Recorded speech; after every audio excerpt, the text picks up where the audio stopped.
ഇന്ധനവില വർധനവിനെതിരെ ഡിവൈഎഫ്ഐ നെന്മാറ ടൗണിൽ പ്രതിഷേധം സംഘടിപ്പിച്ചു. ഇരുചക്ര വാഹനങ്ങൾ തള്ളിക്കൊണ്ടാണ് പ്രതിഷേധം സംഘടിപ്പിച്ചത്.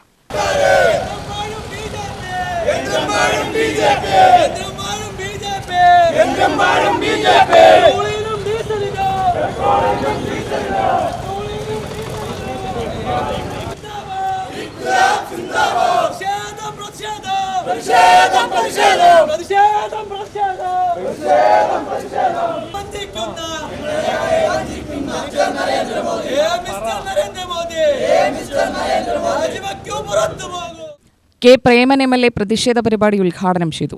ഈ ഭരണകർത്താക്കളുടെ ഈ പറയുന്ന ജനവിരുദ്ധമായ നിലപാടുകൾ അധികകാലം തുടർന്നു പോവാൻ ഇന്ത്യ രാജ്യത്തെ വളർന്നു വരുന്ന തലമുറ സമ്മതിക്കില്ലെന്ന പ്രഖ്യാപനത്തോടുകൂടി ആയിരക്കണക്കിനല്ല ലക്ഷക്കണക്കിനല്ല കോടിക്കണക്കിന് വരുന്ന യുവജനങ്ങൾ ഒത്തുകൂടുന്ന സാഹചര്യങ്ങളുണ്ട് എന്നതുകൊണ്ട് തന്നെ അതിനു മുമ്പ് പരമാവധി എന്തെല്ലാം മുടിക്കാൻ പറ്റുമോ, ഏതെല്ലാം തകർക്കാൻ പറ്റുമോ, ഈ രാജ്യത്തിൻ്റെ സമ്പദ്ഘടനയെ തകർക്കുന്ന, രാജ്യത്തിൻ്റെ നട്ടെല്ലായ കാർഷിക മേഖലയെ തകർക്കുന്ന, രാജ്യത്തിൻ്റെ ചെറുകിട വ്യവസായങ്ങളുടെ ശവപ്പറമ്പാക്കി രാജ്യത്തെ മാറ്റുന്ന, രാജ്യത്തിൻ്റെ ബാങ്കിങ് മേഖലയും ഇൻഷുറൻസ് മേഖല പോലും കോർപ്പറേറ്റുകളുടെ കാൽക്കലേക്ക് അടിയറ വെച്ച് നമസ്കരിച്ചിരിക്കുന്ന നരേന്ദ്രമോദിയുടെയും ഭരണകൂടത്തിൻ്റെയും തിന്മകൾക്കെതിരെയുള്ള പോരാട്ടം, ഈ രാജ്യത്തെ സ്നേഹിക്കുന്ന, രാജ്യത്തിൻ്റെ മഹത്തായ പാരമ്പര്യത്തെ മനസ്സിലാക്കുന്ന, രാജ്യത്തിൻ്റെ മഹത്തായ സ്വാതന്ത്ര്യ സമരത്തിൽ ഊറ്റം കൊള്ളുന്ന ഇന്ത്യ രാജ്യമെന്ന മഹത്തായ നമ്മുടെ രാജ്യത്തിൻ്റെ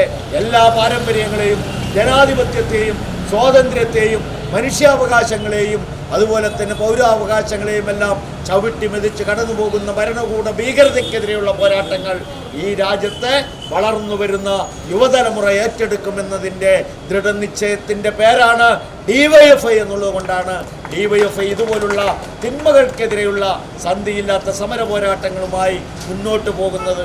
നെന്മാറ മേഖലാ സെക്രട്ടറി എം മനു അധ്യക്ഷനായി. CPM ഏരിയ കമ്മിറ്റി അംഗം തോട്ടത്തിൽ നാരായണൻ, ലോക്കൽ കമ്മിറ്റി അംഗങ്ങളായ സി പ്രകാശൻ, ഷെരീഫ്, നെന്മാറ ഡിവൈഎഫ്ഐ മേഖലാ സെക്രട്ടറി ഉണ്ണിലാൽ വിത്തനശ്ശേരി, മേഖലാ പ്രസിഡന്റ് സുഗു എന്നിവർ സംസാരിച്ചു. UTV news, Palakkad.